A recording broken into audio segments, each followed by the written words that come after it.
Good morning, everybody. It's me, Raphael, the guy with 1.5 thumbs, and you are watching Orthodox Review, the most uneducated educational program here on the internet today. Okay, where to begin? Once in a blue moon, something comes into my hands that something in my eye. Something comes into my hands that I'm passionate about. In that maybe it's a hobby that some of us share, or it's just a product that I think is worth sharing with you, my beloved audience, and dare I say, brothers, sisters, and friends. In the past, this is usually manifested in live streams, things like that. There's the infamous video I did directed at Josh Scott from JHS, which turned out to be the beginning of his process of developing the Nauticlon, and it was wonderful to have that interaction with him after the fact. And I still appreciate the $25, Josh. You're a mensch. I very seldom come across a thing that's been on the show before, but the person that made the thing as well. And there's still something in my eye. So many eyelashes. As some of you may know, pipe smoking comes up occasionally on the show. I'm a man of the hobby. As some of you may or may not know, I was in the industry for a little while back in the day. Not long after I became Orthodox, I started working for SmokyPipes.com and restorations. My buddy Romeo got me the job there, who we went to church together, and he's back in Romania now, living it up with his daughter. Anyway, so since I want to say 2009, 2010, I've been a pipe smoker, and I've owned dozens, if not hundreds, of pipes over the years, and everything from cheap basket pipes to Dunhills. When I was working in restorations, I've put my hands and lips on pipes from some of the great Danish masters like Tom Eltang and Lasse Skarsgård, or however you say that fellow's name, Lasse. American makers like Adam Davidson, who still works at SPC, and they charge these exorbitant prices for these beautiful pipes that smoke amazing.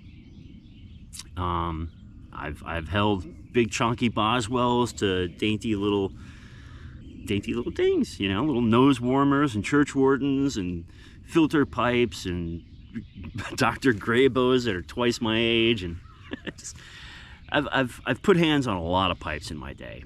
I've got a lot of experience smoking the things, a lot of experience spending money I don't have on the things, and a lot of experience sharing that hobby with people I love. In fact, there is a rather sizable group at my church that enjoys the hobby with me, not the least of which is the priest.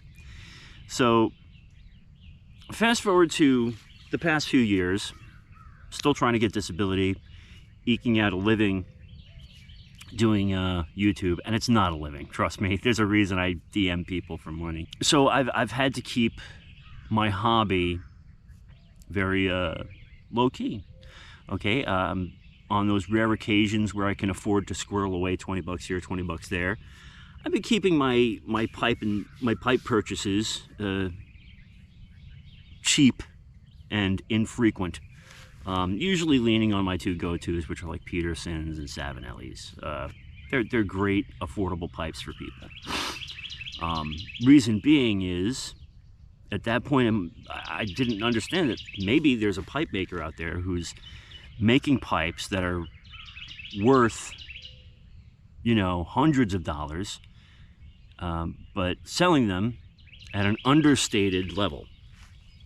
And so, to this, a sip of coffee in Bithead 1000 tradition, thanks Jesse, to Mr. Glenn Tinsky.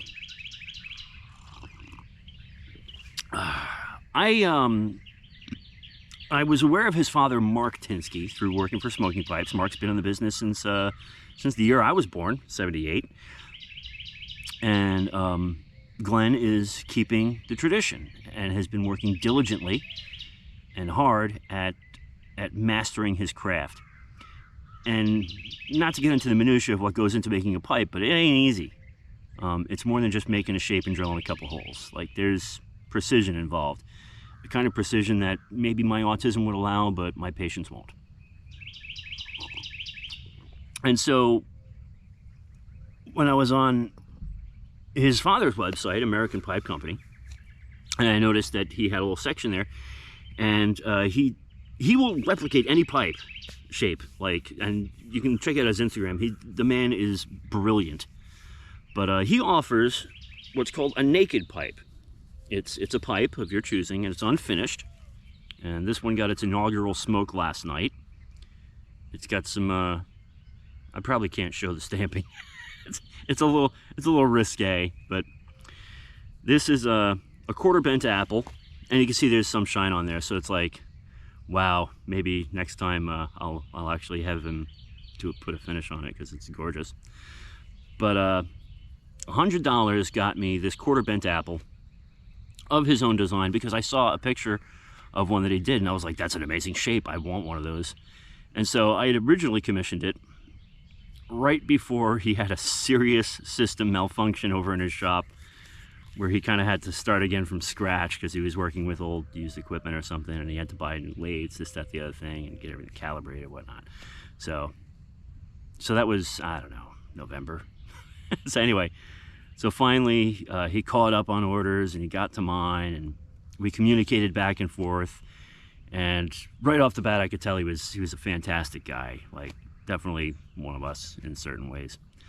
But and he posted pictures on Instagram once it was done, and I was like, oh my gosh, like, really? You know, I'm looking at like some of the grain here. It turned out really nice. It's like got this great stripe.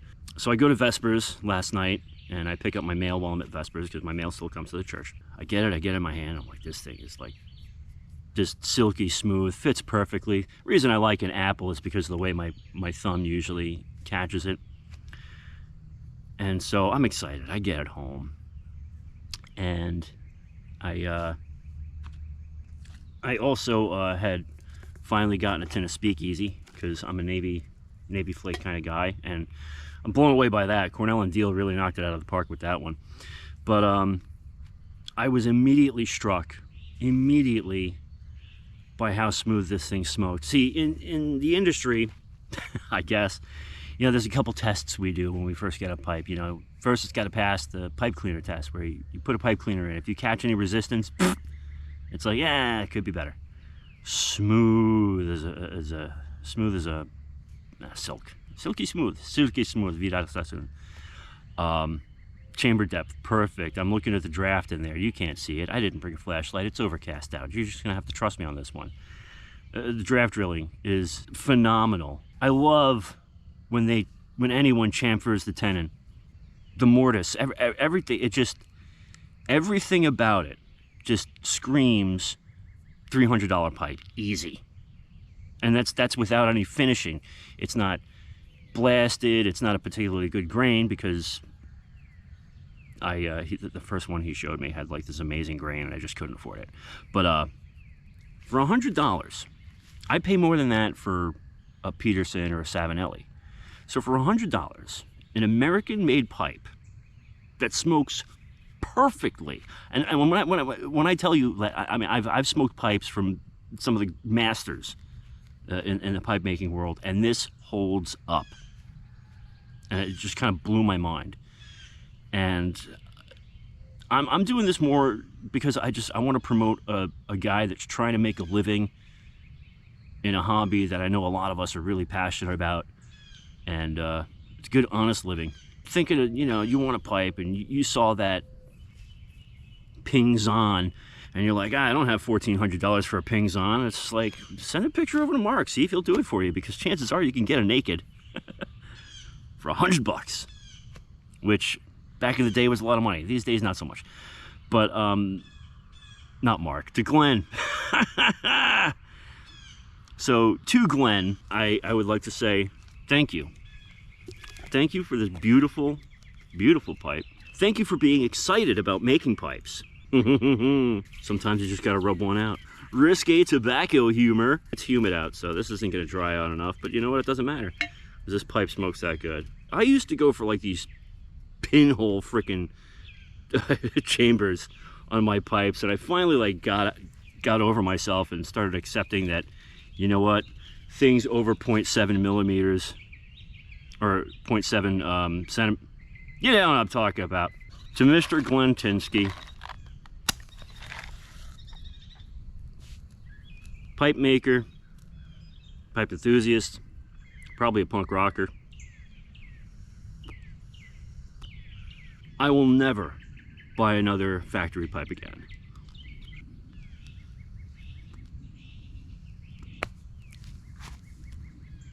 I did the same thing in the short last night. I was speechless.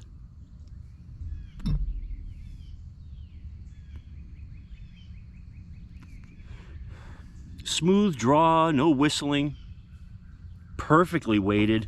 It's comfortable in the hand, and I gotta tell you, I've had a pipe before, like, you know, I've had like Nordings that were unfinished.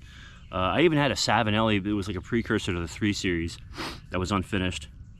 And I love that silky smooth. I love that it's already catching a patina from my grubby hands. It hangs perfectly. This is the most comfortable, and I usually don't like acrylic, but I saw the blue acrylic and I was like, yeah, okay. And like, perfect, for me at least, like, because sometimes you get an acrylic stem and it's just like chunky, but man, he just knocked it out of the park. Glenn, you Chad. Listen, I'm gonna turn the camera off because I'm gonna have a private moment here. Anyway, thanks again, Glenn, for your dedication to your work and for being so personable and so sincere about what you do. And may God grant you all the fortunes you work so hard for, and many years. And to all my beloved brothers and sisters out there in the Orthodox community who happen to share in our hobby or looking to get into our hobby, reach out to Glenn. His information will be below, as always. And yeah, I told him I'd drop a video, and so I'm dropping a video. That's, you know, when something touches you in the right place, it makes sense. So happy smokes, and we'll see you on Monday with an actual book review. And in the meantime, it's Thursday, so prepare yourselves. Don't forget to go to church, say your prayers, and remember God. God bless you all.